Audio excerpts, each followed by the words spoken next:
So that brings us to the list, long sequence of presentations.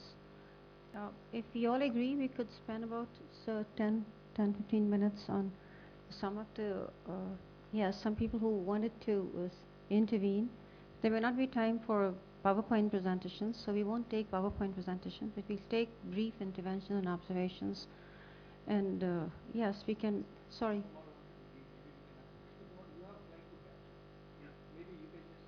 Yeah.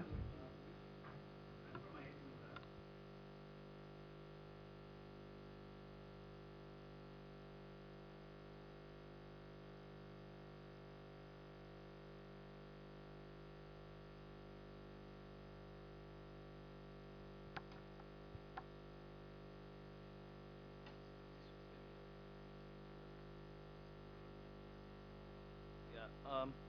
So we formed this department 8 years ago, and I was in charge of forming the department. And when we decided that we should get an engineering design department, first thing we did was that we should go to the industry, talk to them, and understand their needs.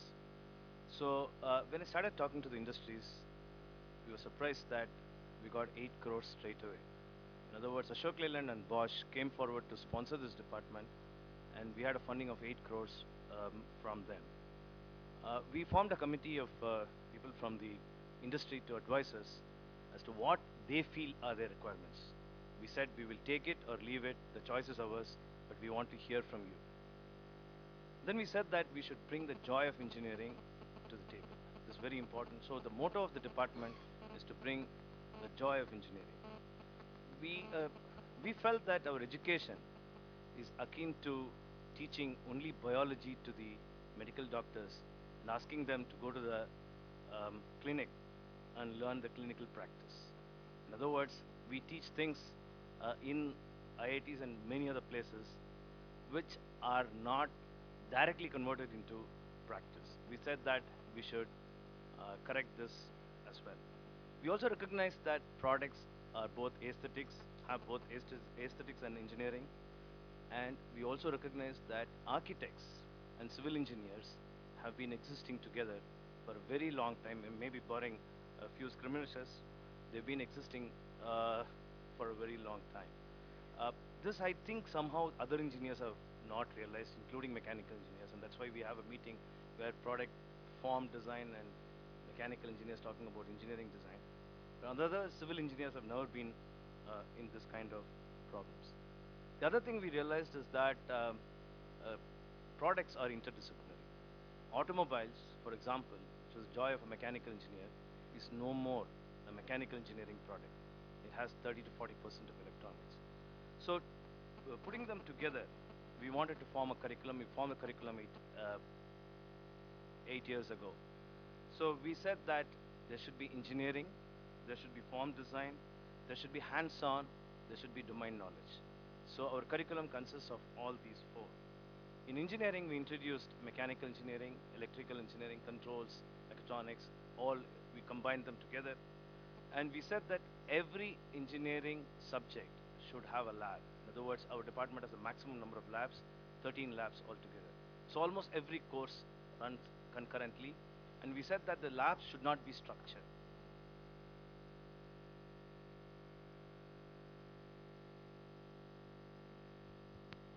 Yeah. It's not that the labs are structured.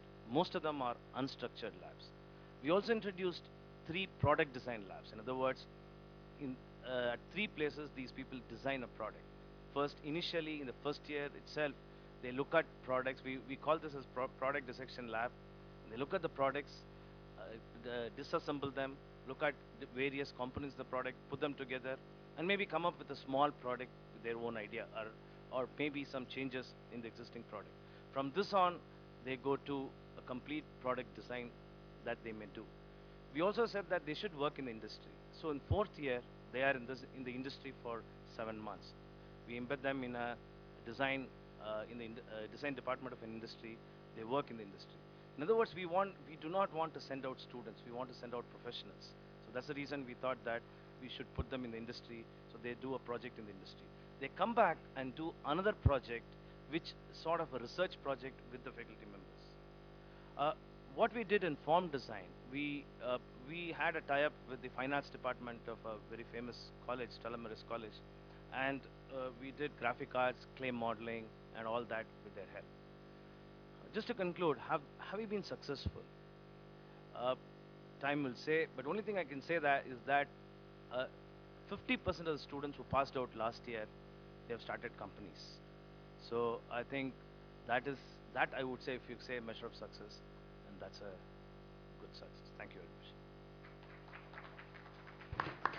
So please keep the interventions very brief because you're running out of time truly, and there'll be too many flights that people will be missing. So very briefly, from I am Bangalore, Mr. Raghu. Yeah, but very brief, please. Just make your main point. Yeah, so just listening to these wonderful presentations and experiments which have gone on in IITs and other design schools, the only contribution that I think, in my view, management institutions can make is to offer a user connect. As you know, some of them said that the Adivasis don't even allow the child to wear clothes for several days, or not have mother's milk for 2 days, or things like that.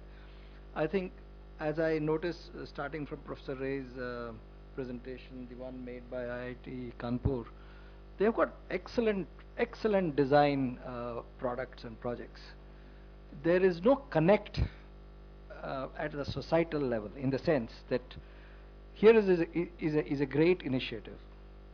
And then if you were to look at social marketing is basically not about money. It is about making users aware that there is something that is going to give them a better quality of life. I think management institutions have a great role. Students would be just fired up because they're always looking for community-based activities, and there is no initiative.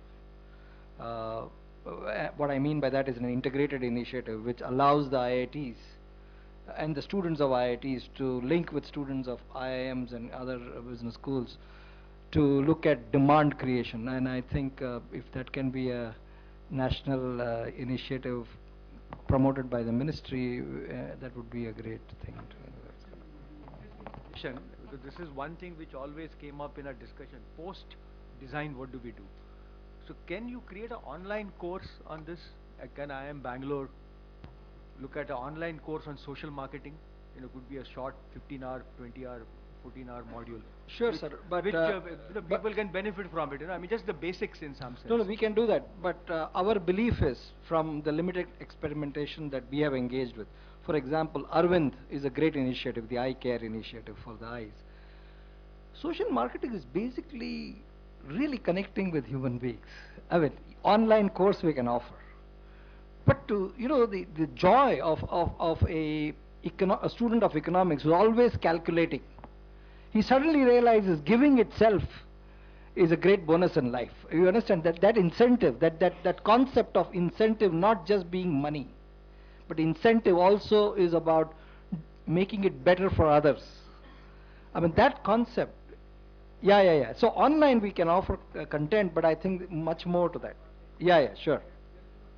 Yeah, sure, yeah, we can do that. That's very easy to do. We can do that. That's no problem, yeah.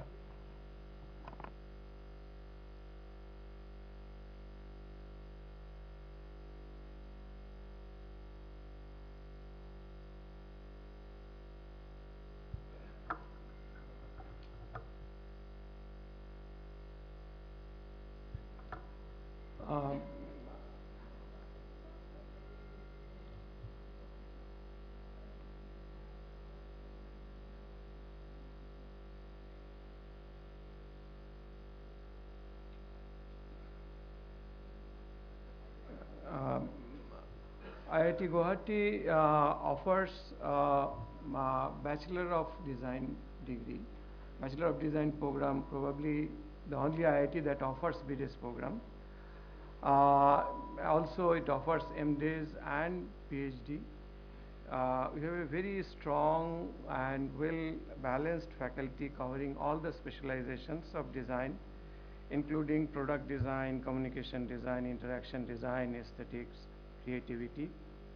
We have a very strong collaboration with KTH Sweden, and our all BDS students are extremely well placed. I mean, Each one bags more than 2 jobs. That's what I am told. Uh, and the program is very vibrant program. It has collaborations with mechanical engineering, electrical and electronics, computer science and biotechnology. Overall view is basically creativity is very important, but bright ideas can only be implemented through proper training and proper domain knowledge. So a lot of attention is paid to that aspect. We are in process of reviewing all 3 programs, bachelor's program, BDS, MDS and PhD program, and just trying to evaluate with respect to its usefulness and relevance. Each course being offered is to be reviewed with respect to ABET recommended set of conditions, that means objectives and outcomes. The process is already on. Idea is that to add some newer courses to make it more relevant, and obviously to purge out some of the courses which has little which have lost their relevance comparatively. And since a lot of integrating with other areas were being talked about, we are also trying to, so far it was very well integrated with all the engineering departments. We are trying to bring in humanities also on board. Perhaps 2007 Economics Nobel Prize was won by Eric Mastin, and his topic was mechanism design for economic revival. So it was the topic on which he got the Nobel Prize. So economic design is also, the mechanism design for economic revival. So aspects of marketing and economics, these are also to be integrated with the fusion with the humanities department. We have 3 faculty members present here. All 3 of them are very well accomplished designers, and they came with presentations as well, but because of paucity of time we could not show those glimpses. Maybe on another occasion we'll show how they are faring. Yeah, anyway, we'll put them up on the website anyway, so we can have that. Now, very briefly, Professor Rao from IIT Delhi, but please very brief. You can just use the mic. You can just come up here and use the microphone.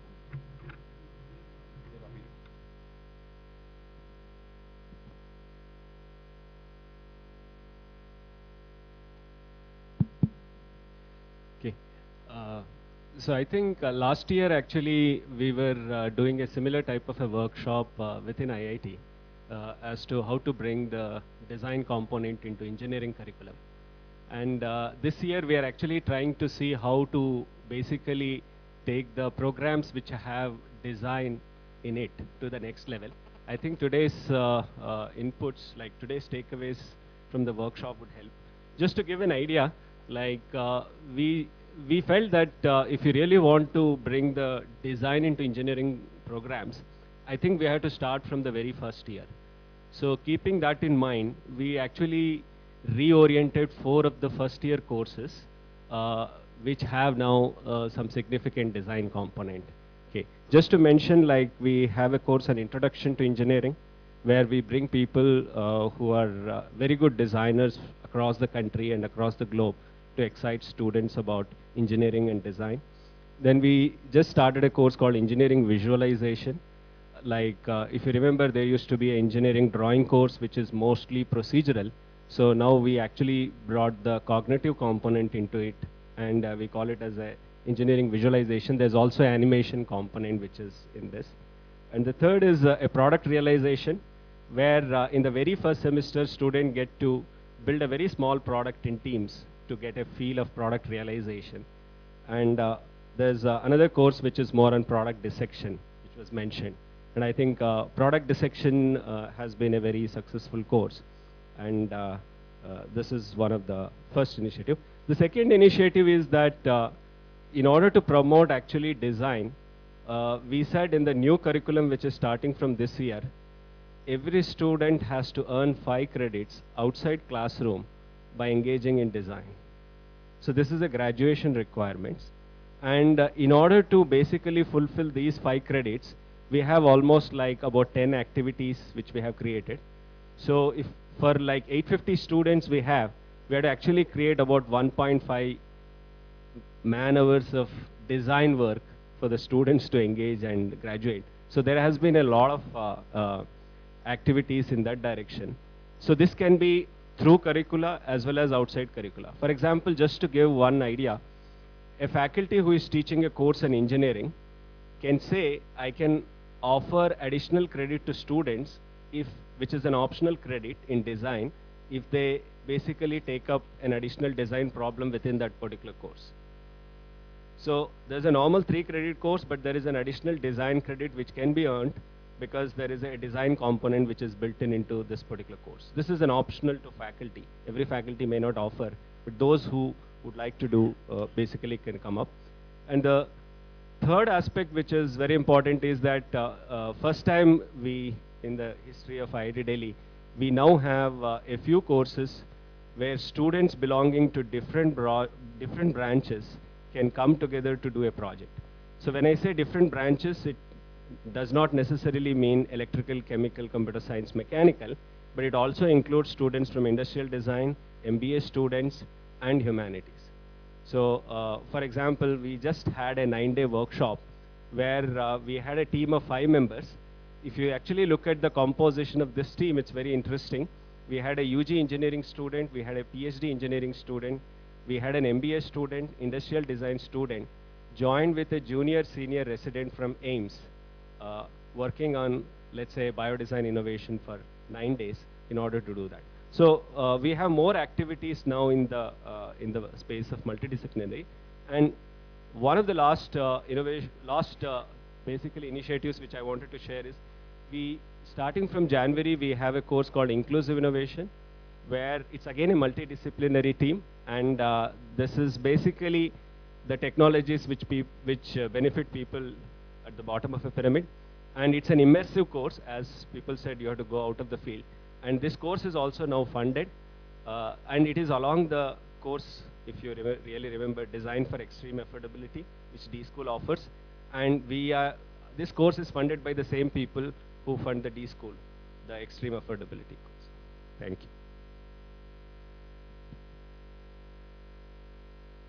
I think that about takes, given the time right now, what we have, all the kind of observations that would be made. So we try to just very quickly summarize some of the things that have been coming up as a resonating thread all through this conversation, so which we can very quickly share. And this is not meant to be a summary of any kind. This is actually an attempt to see that given this vast diversity of speakers here right now, what was it that we were seeming to be converging upon largely, and what can we from there take for ourselves as pragmatic actions. So after all, the ministry leads an initiative, people have expectations, and not end like a seminar, but will lead to some constructive actions and sustained processes. So we noticed that if you look at the common threads that came out through what did emerge very clearly here, I think, is that design seems to be pervasive. That's clearly admitted now, despite existing binaries of science, engineering, and technology. But design is pervasive.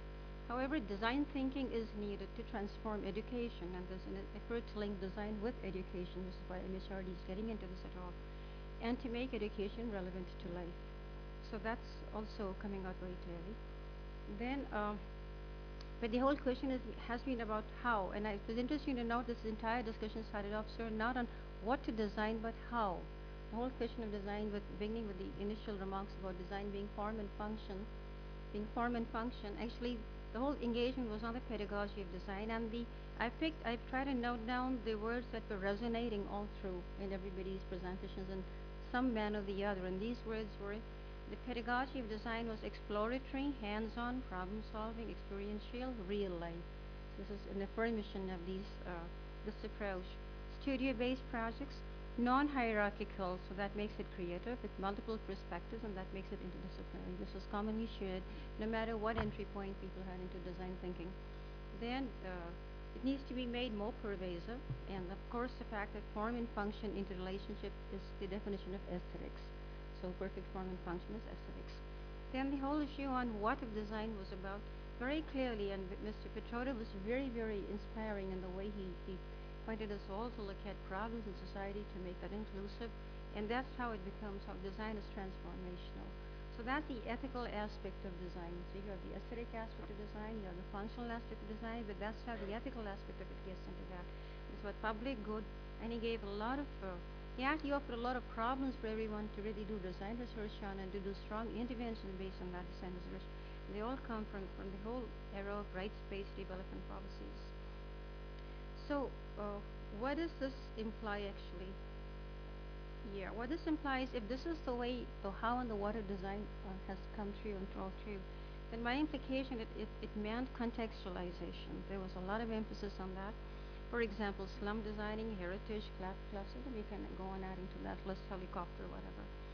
And it also very clearly emerged that this kind of contextualization stimulates very good research and uses research and not sorry not uses very good and research, and that's actually good ethics with very much better cognition. So the intellectual side of our students are going to develop as they ethically engage with life's problems.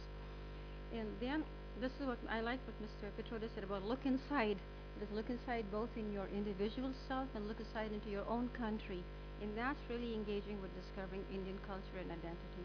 And that's the empowerment aspect of design. So we can't just say, so the empowering impact of design is really the pedagogy of the how and the what of our engagement. So that's very clear. That can be structured, that can be worked on also. It's not just a rhetoric there.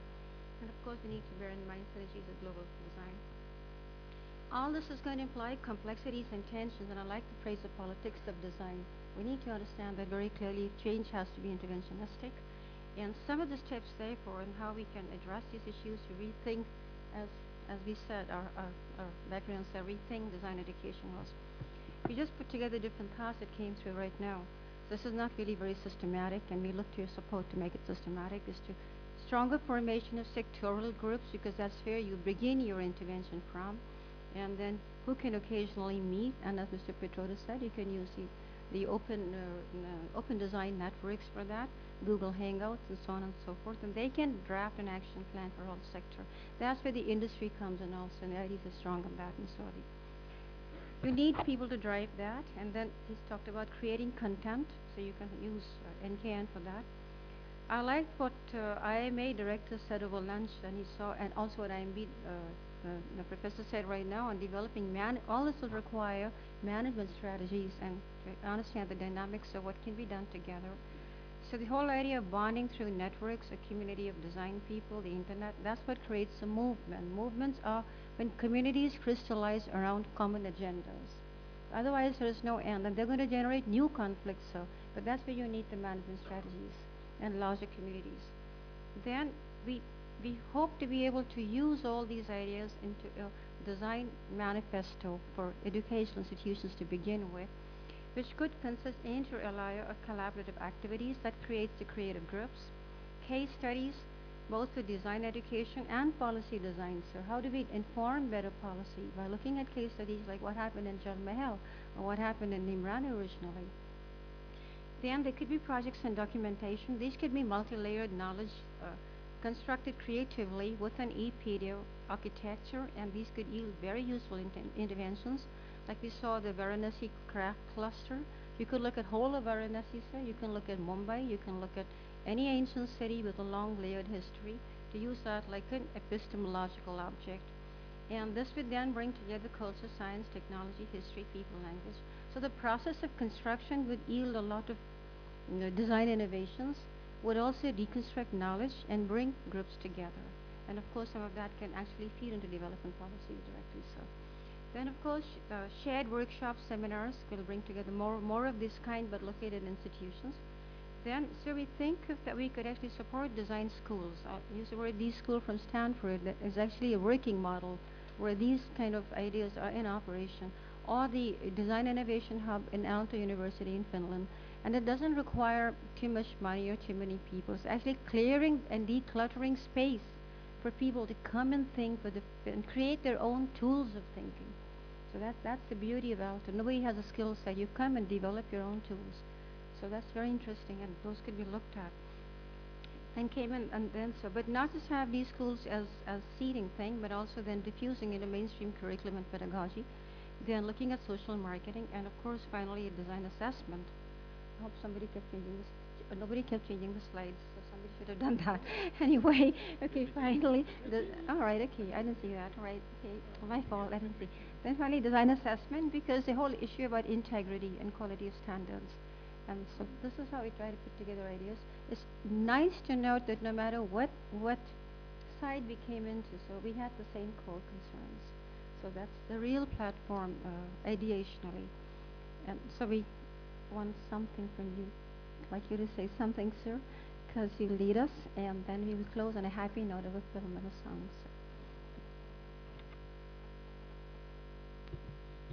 I would like to thank everybody again for the participation, and I could sense the level of enthusiasm and the creativity flowing across.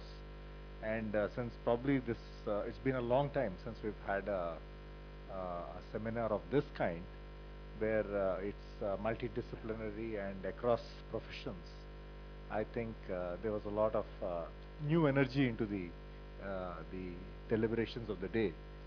And what I'm anxious is how we carry this forward. I'm sure that going by Mr. Petroda's advice, when we all put together a note on it, each of us will have a different take on it. But at the end of it, I think you must also propose an idea of how to take this forward. More than anything, I think it's served the purpose of making us aware of what's happening across different fields.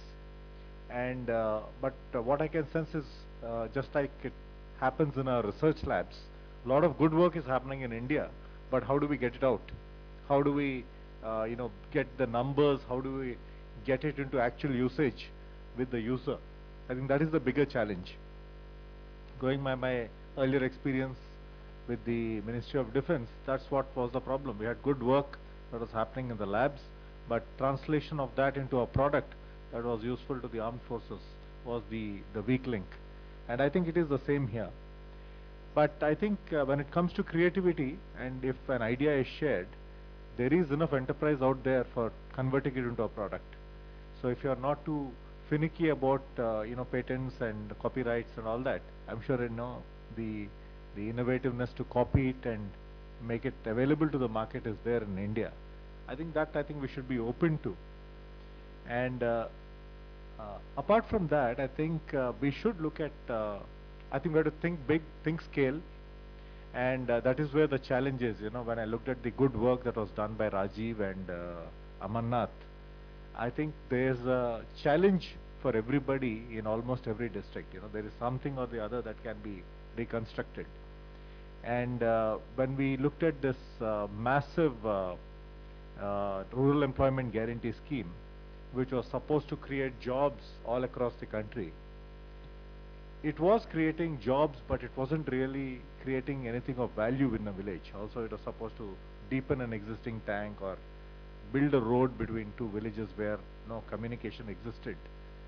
Somehow that scheme lost, I think, its relevance, in the sense it created employment, but it wasn't really creating value in a village. So maybe there's an opportunity there for us to go and look at what else, apart from deepening a pond, what else can we do creatively to make it a place that is appealing, visually appealing, and a place where it can be of some tourist interest. Things like that, I think, are ideas that can be explored. When I look at the suggestion of improving a slum, we are all aware that I think people moving into the cities is going to increase in the coming years. But how do we stem that? How do we make the rural areas more attractive? By creating opportunity there through our creative efforts is again a big question that I think we can all apply our mind on. These are some of the things I think we should definitely think about. Eventually it boils down to the quality of life. It boils down to what we can do for the country. And I hope that these are some of the areas that you would all apply your mind on. And like I said in my opening speech, I hope that the IITs and the IIMs and other institutes will think of starting a design school. Now you have a contact base with all the participants here, if you need to expand on it. And how do we make this energy much more creative? And of course, we have to think big and scale it up for the betterment of the country. And I forgot to add in the morning that I think my absence has helped the ministry to become more creative. People are breathing easier. So I think that's helped the ministry much more. So I thank you all again for the participation, but I urge you all to please carry forward this effort. And I'm sure Amita will put forward more ideas about better get-togethers and carrying these ideas forwards. And I hope to see greater energy flow in this direction. Thank you and Jai.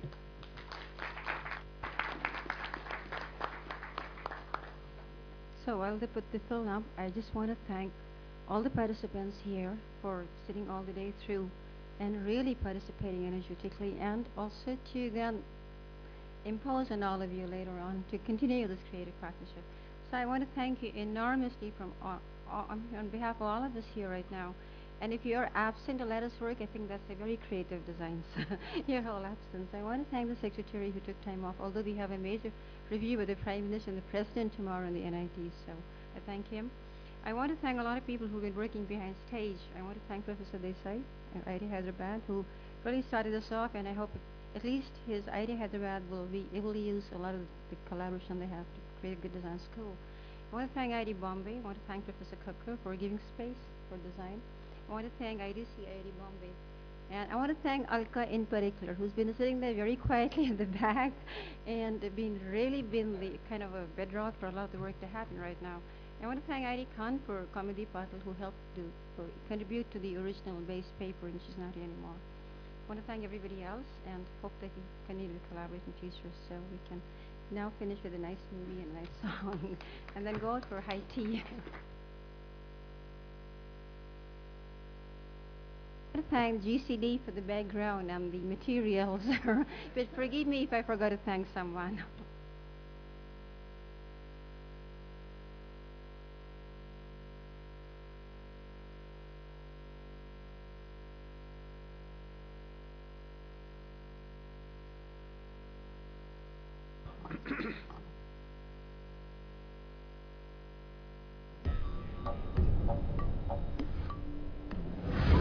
मैं हूँ राणा तू पैजामा तू है लोटा मैं हूँ पानी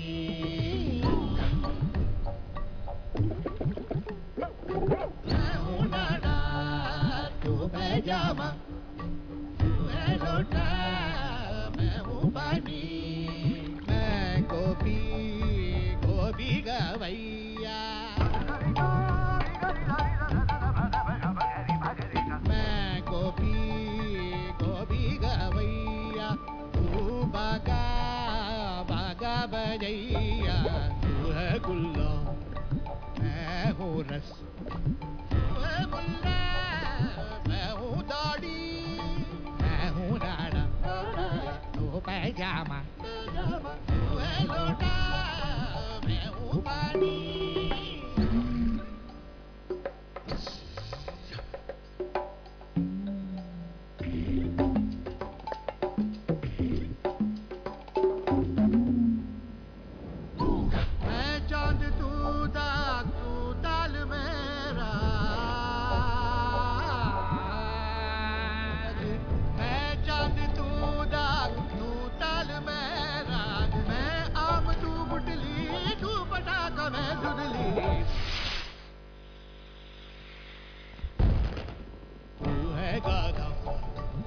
दौलती तू है झटका मैं हूँ बिजली मैं गोपी गोपी गवैया तू बागा बागा बजैया